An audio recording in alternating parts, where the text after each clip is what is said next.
Okay, thank you very much. Yes, Jordi said, my name is Alberto García. I'm PhD in computer science and technology, and I work in HPC now as HPC Architect, okay? And today we are going to speak here about different container technologies that are available on the market. But more than that, we are going to speak about what is the process we follow when we have to recommend a container technology for a particular client, okay, with some specific needs. So basically, the presentation will be divided in two blocks, mainly, okay? One will be a theoretical part in which we will focus on the specifications and the documented features from these technologies, okay? And the second block will be more practical, and we will be evaluating the actual technology in terms of performance, okay, and actual execution. So I think there is one slide that is missing, but in which we were about to speak about Do It Now, but I think it is not a big deal, so we will proceed with it. I think you all know the Do It Now company.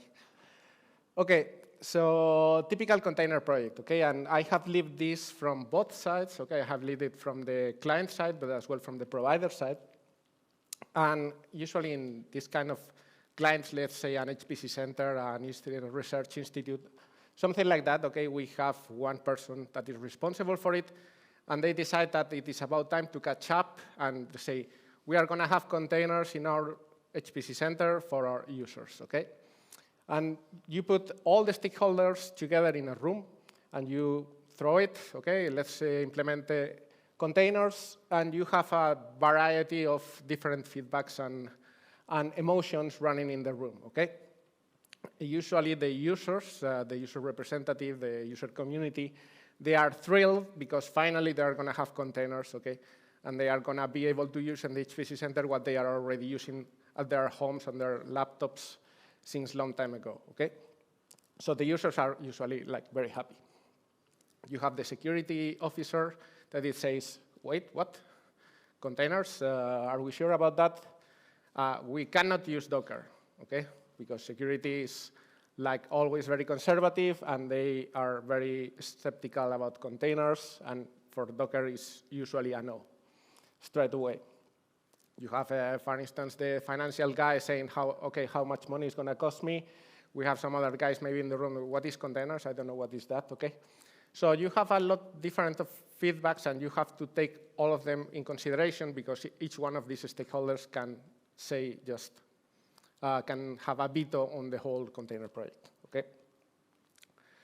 So the project is basically to study what are the container technologies that can provide that can be of service for the users, okay? In non-privileged mode, okay, this is the first key requirement. It has to be non-privileged mode. We cannot allow the users to escalate.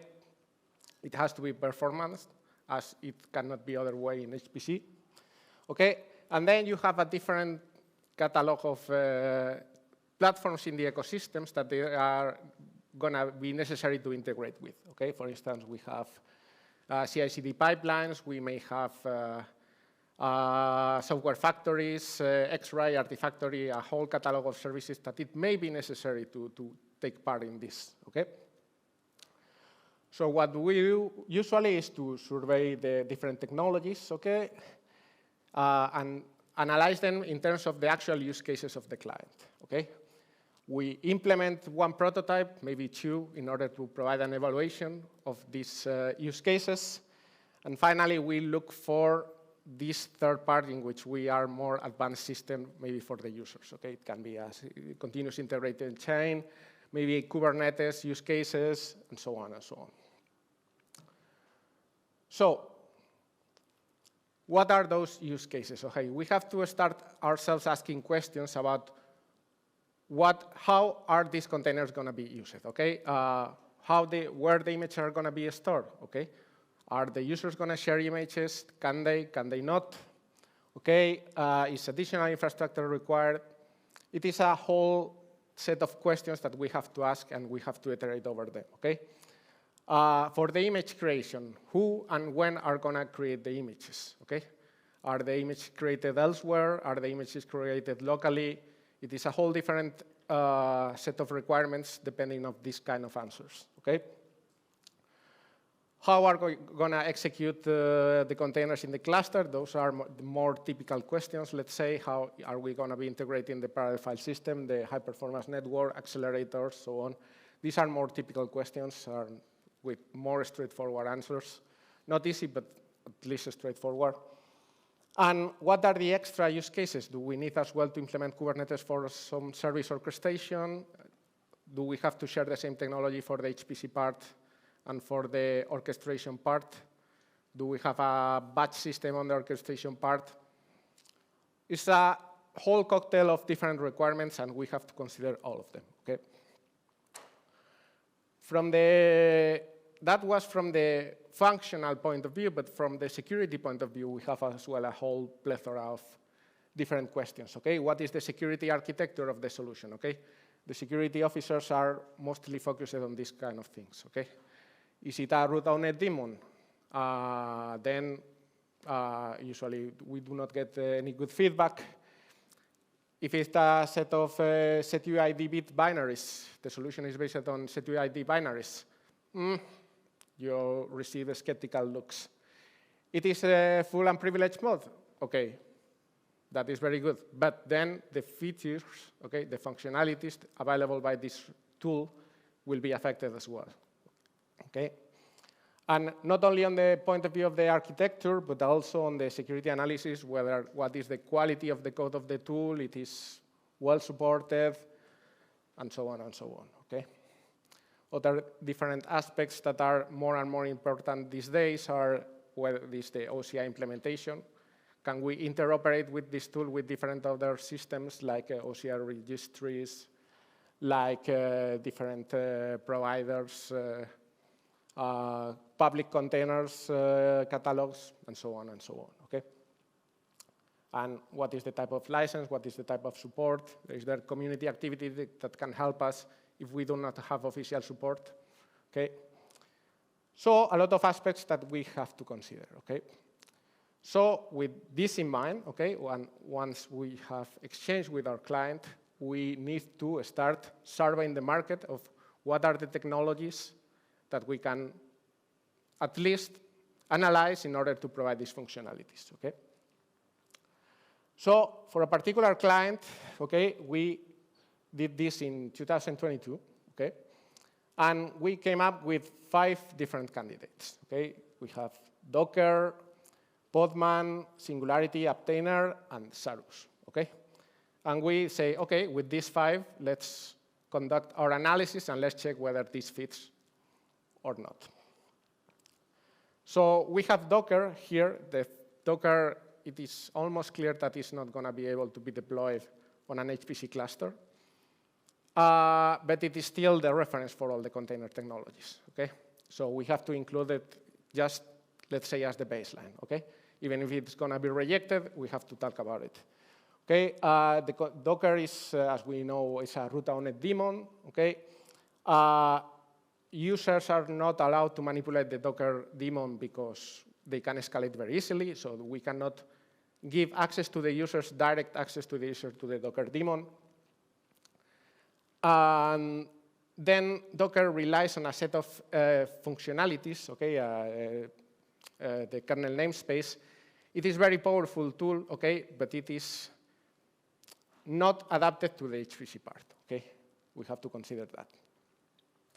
So once we decide that Docker, at least on the main use case, is not what we need, we start looking for different alternatives. We have Singularity. You all know Singularity, okay? Singularity uses no daemon. It is a setuid binary to be used, okay? So it runs as the same user. It has several advantages from the security perspective. The setuid binaries are still a handicap from the security perspective. It is better than Docker, not optimal yet, okay? Then a very interesting thing that happened in 2022 while we were doing this project is that Obtainer version 1.1 was released, okay? And that was, I think it was September 2022 or something like that, September, October. And that time was the first time we could see really differentiated products between Singularity and Obtainer, okay? And whereas Singularity is still based on set-to-ID binaries, Obtainer is intended to run in full unprivileged mode, okay? So there is a change in the architecture. A lot of things are similar, of course, between two tools, but you can clearly see that we are speaking here about two different tools with two different strategies and maybe an interesting use case that is not shared between both of them, okay?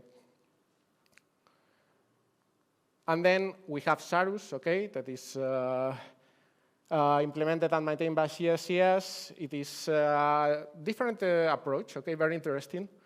It is an OCI-compatible Docker technology, okay, that basically implements the Docker, the container execution, sorry, but it leaves outside of the equation how to build the container, assuming that the users will be building the containers wherever they want, okay, and they will bring their own containers already built to the HPC center, where it will be built, and there will be no problem because it is OCI compatible, and you will have all the interoperability necessary for this to run, okay?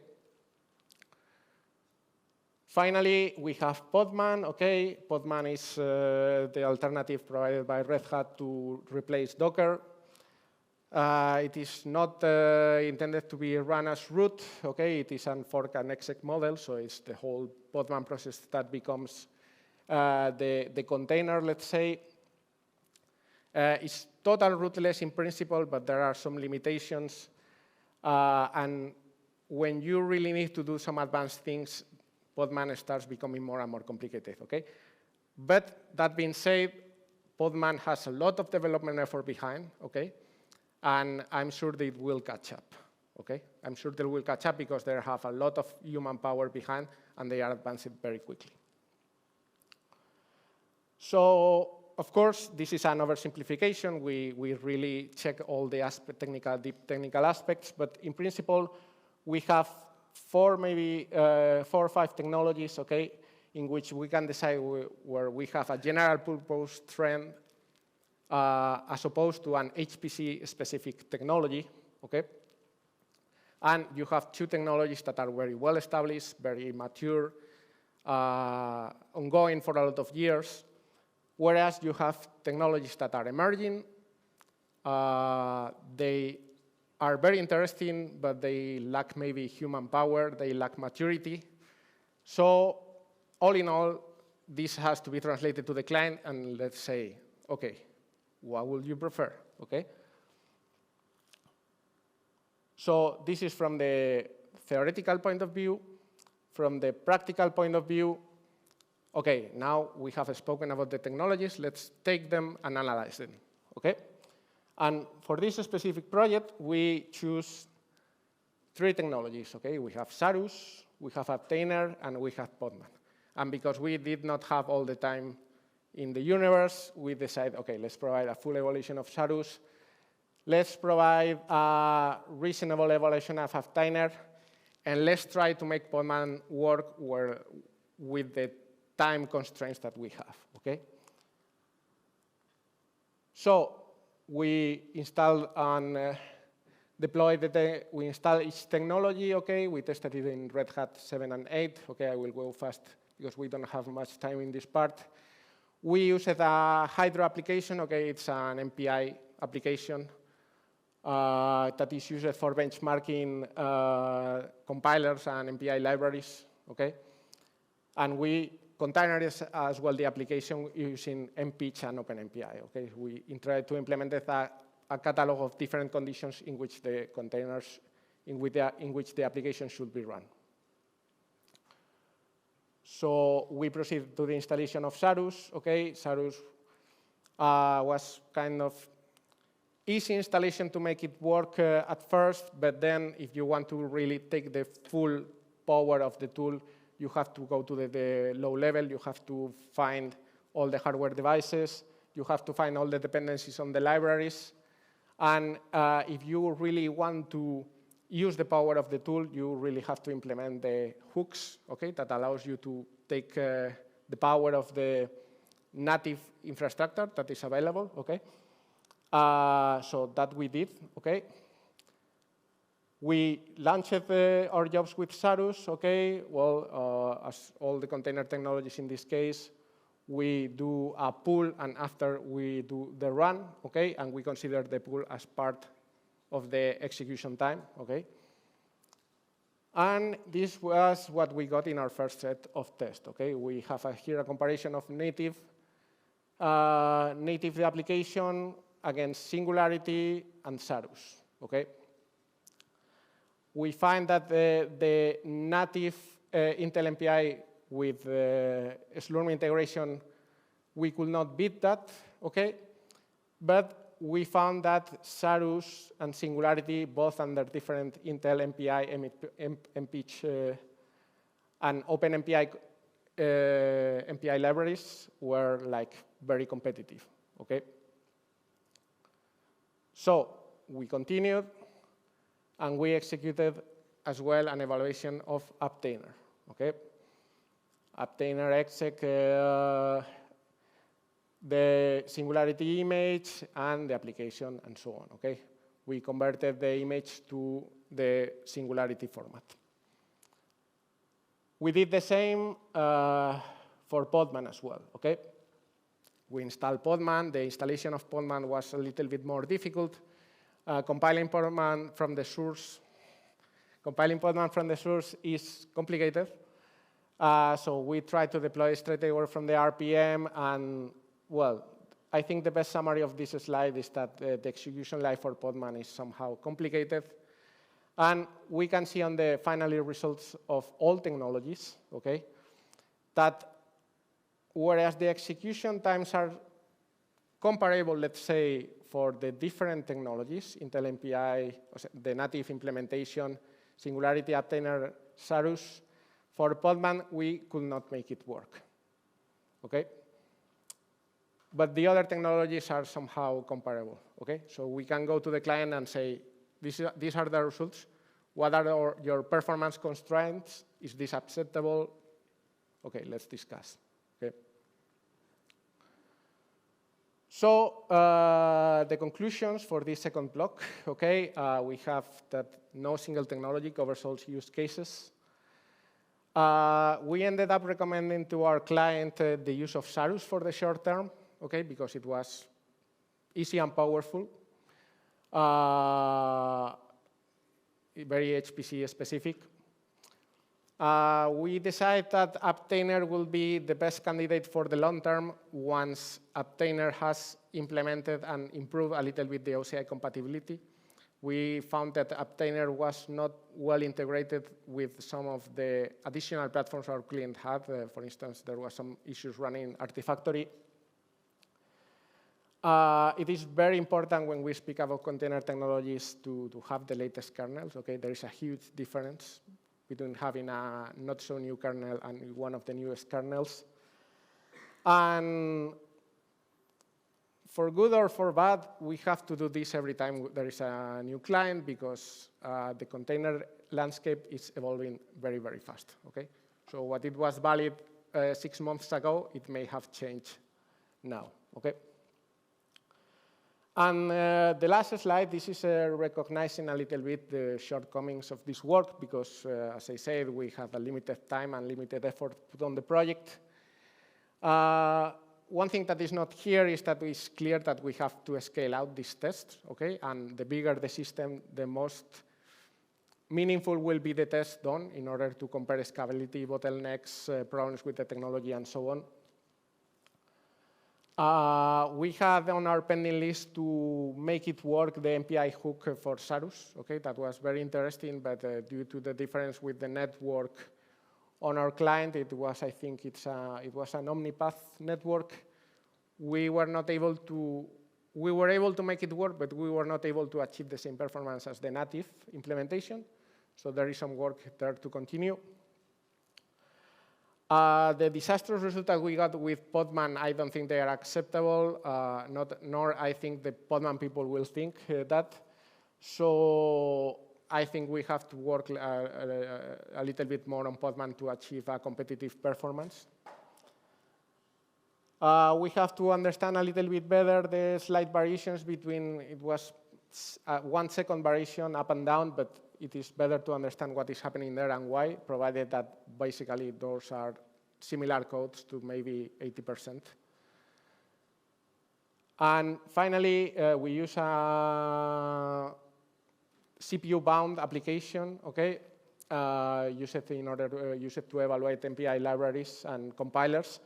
But of course, different types of applications may change the conclusions that we get. So it will be very interesting to repeat this with different applications like communication-bound, memory-bound, input-output, and so on and so on. And I think that's it. Thank you so much.